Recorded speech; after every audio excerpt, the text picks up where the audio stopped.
Hey everyone, hope you're doing well. Staying safe and healthy and sane in in our new world. And I know that we all kind of got some bad news yesterday with the notion that we're going to be looking at least another month of this. But know that hopefully it's the experts that are making those decisions, our healthcare folks, and not just politicians, and that they're making the right decisions, not just um, for for their personal agenda or whatever, but what they feel that we need to do to keep all of us safe. So I encourage everyone to listen to what they're saying about hygiene and social distancing and all of that stuff. And it is difficult, but do what you can do to maintain those things. For those of you that are still out there working, be it in healthcare or any service industry, whatever, thank you. I know that we do have some folks that are still out there actively working in various areas. Thank you for doing that. And, I thank everyone who's still out there doing their part to keep things running. Um, I know that, I had just said on another video that I was recording, everyone from the respiratory therapists and the intensivists that are keeping folks alive on ventilators that are dying from this disease, to the nice man from Uber Eats that brought us dinner last night. I appreciate everyone in the same way, and just I encourage you to show that appreciation to others as well. And for those of you that are out there working still in this, it can certainly be scary, but know that you're very much appreciated, at least by our family, and I'm sure by many others out there as well. So let's talk a little bit about this last week and the week to come. So last week we were talking really about strategy. So I believe we have an entire separate class. I know we have an entire separate class on strategy in the program, but strategy and marketing really go hand in hand.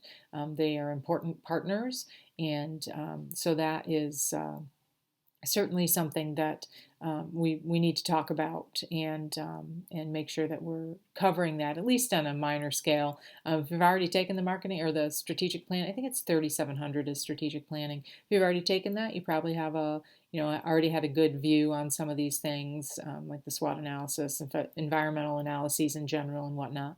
But know that it's an important piece of our marketing process. What do we have for assignments? We had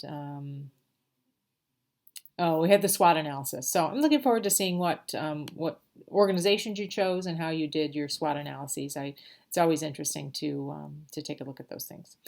So this week we're talking more about there's a couple pieces using market information systems. So kind of the IT side of marketing, doing market research, segmentation, targeting, etc., is really going to be our focus for this week. So understanding that information system piece, and then how do we use that? How can we detail that in our research to be able to target, segment, etc.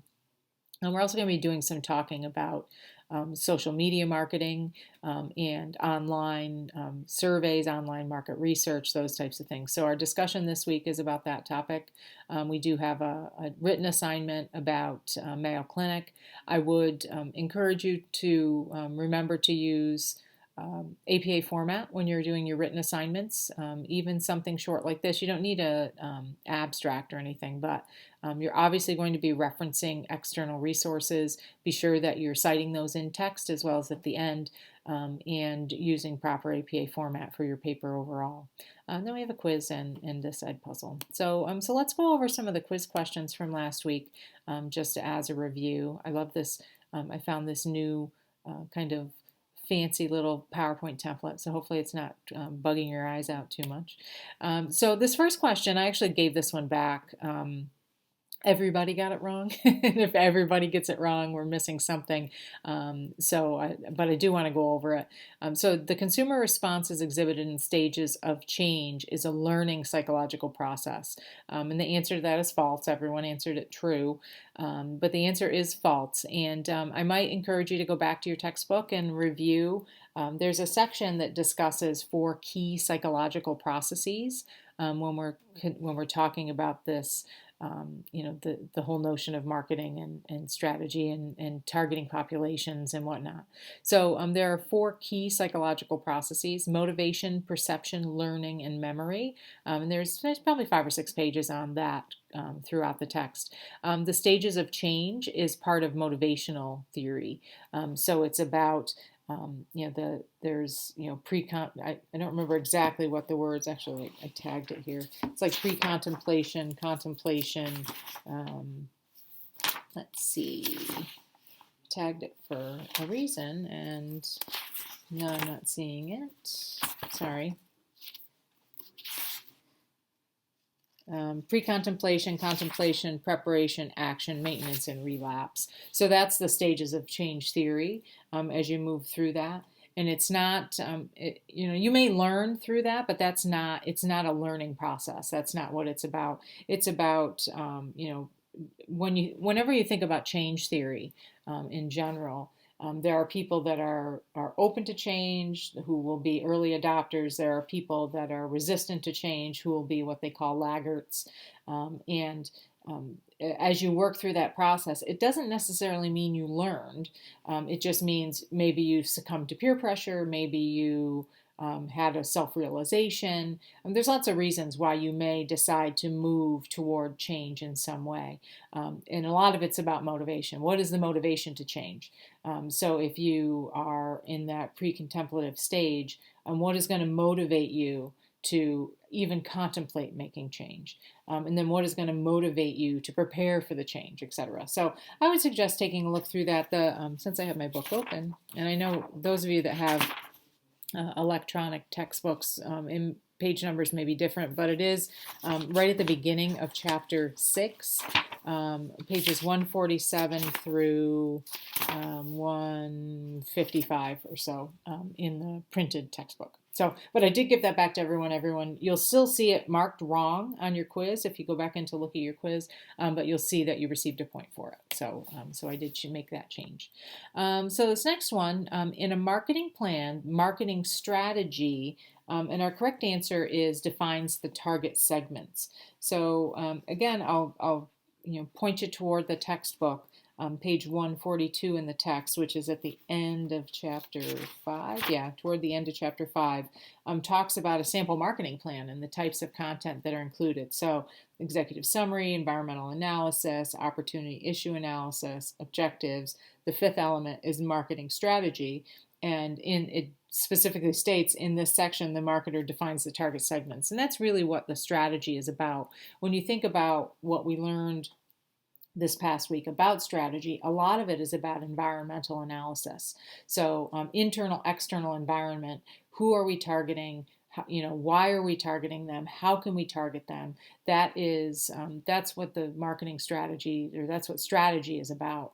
And the marketing strategy is really focusing on those target segments. So then you can go forward and do action programs, financial projections, implementation, etc. But the first step is really to define that target, and that's part of our strategy overall. Next question. Business success depends primarily on how well each department performs its work. The answer to this is false. And you can think about an organization where everyone's really doing well. Like, for example, we'll use what can I use? I'll use Hidden Harbor. So I'm not sure if any of you have ever been to Hidden Harbor. If you're under 21, you may not have been, but it's a tiki bar downtown. It's not downtown. It's in Squirrel Hill. So it's a really good tiki bar. They have some cool food options. They have really nice tiki drinks, both alcoholic and non-alcoholic. So, but right now they're in a bit of a bind because they are really good at what they do, but they can't do it. And you could apply that to all all of those types of organizations right now, be it from a store to a restaurant to anything that's been shut down due to this. So it doesn't. It's not about how well each department there does its work. They make great food, they make great drinks, they provide good service, all of that. But they're they have the potential right now of not being successful. Well, what they've done is taken a new strategy in that they've partnered with other businesses that are right there and probably owned by the same folks that I'm not sure of, but they've partnered together a few places and they're offering a takeout option. And they're even offering their food for takeout grouped together to save funds on a single platform that you can order takeout from at curbside pickup. But they're even offering like their tiki drinks in little bottles or little tubs that you can bring home and add your own alcohol to if you want it alcoholic. If you don't want it alcoholic, you can have it non-alcoholic. And they give you little umbrellas and the stirrers and everything to make it feel like you're having a nice tiki drink at home. So they're a very successful business in their normal realm. Now we've had a shift. And they could potentially not be successful, even though they do everything very well. But an external impact has created a lack of success. So they've shifted or pivoted. That's the big term right now. Everyone's pivoting to this new virtual world.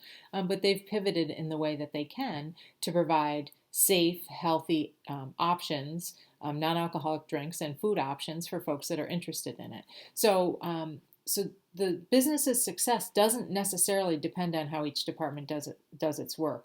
It depends on how well the organization adjusts and deals with change, and how well, actually it says in the text, improving critical business, aligning resources, competencies, capabilities. So they have the capability to bring all of those organizations together, and hopefully they'll be successful and survive through this. Whereas there are unfortunately, other food establishments and places like that that are just not going to survive because they just don't have the capability to pivot to virtual world like they do. So it's not how well we all do our work is not necessarily going to have the greatest impact on the success. It's really about how we adapt to change and how we use our resources.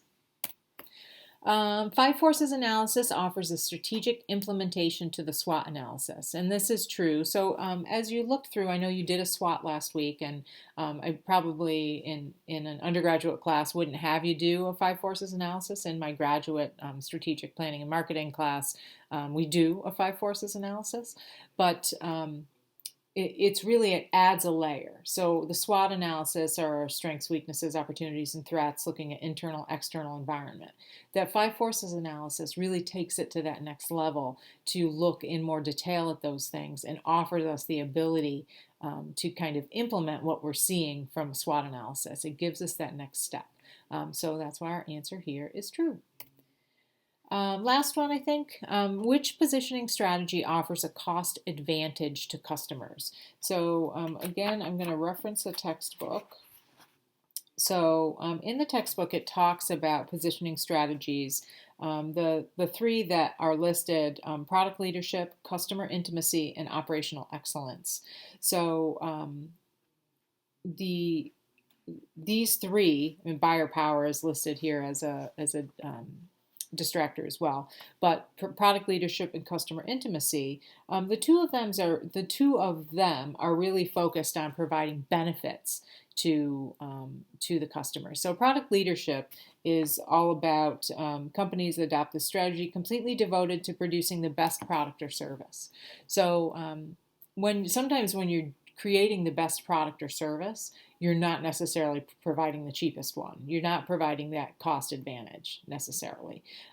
It's kind of the difference between going to a small hometown shoe store that has really hands-on. Folks will come over, help you decide what shoe, depending on what you're looking for. We'll measure your foot, all of those types of things, versus going to the DSW shoe warehouse where you're on your own.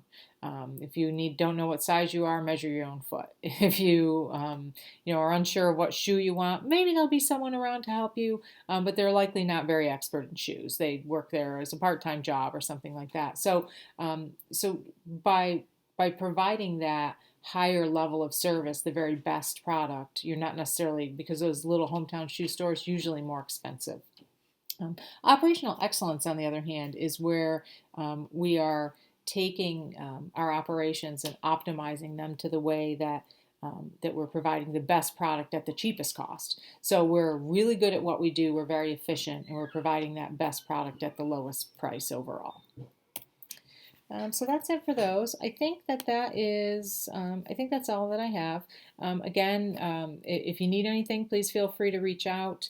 Stay safe, stay healthy out there, follow the directions of what we're being told, and hopefully we'll all come out the other end of this month unscathed and be able to enjoy summer, because it'll almost be summer at that point, believe it or not. But again, like I said, if you have any questions, problems, please just let me know. Thanks so much.